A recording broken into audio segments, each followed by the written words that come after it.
Как же круто уметь танцевать, а танцевать профессионально – это искусство, которому надо учиться. Гара новостей в Башкирском хореографическом колледже имени Рудольфа Нуреева.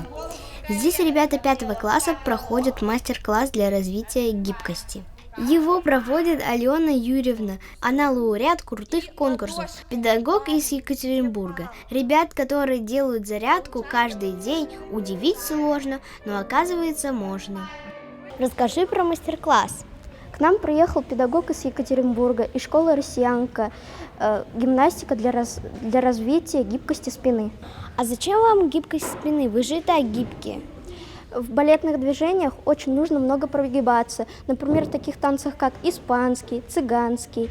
Оказывается, артисты балета не только занимаются у станка, но и работают со всевозможными спортивными снарядами.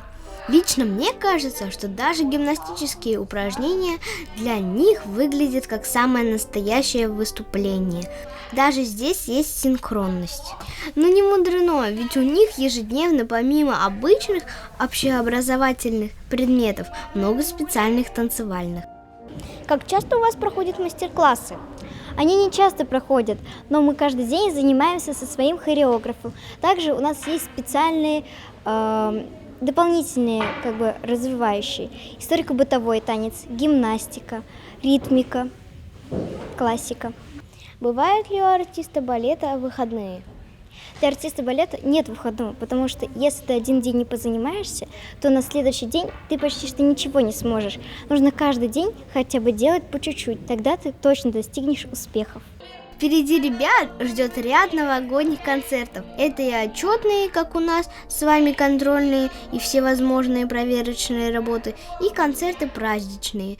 Юные танцоры поедут в детский реабилитационный центр, чтобы порадовать мальчишек и девчонок, которым сейчас нужна поддержка. Во всех этих делах нужно выложиться на все 100%. Новые знания получены. Теперь дело за ребятами. Увидимся на новых концертах на больших и малых сценах. Бакирова Камила, Ринат Кашамов. Специально для Гары новостей.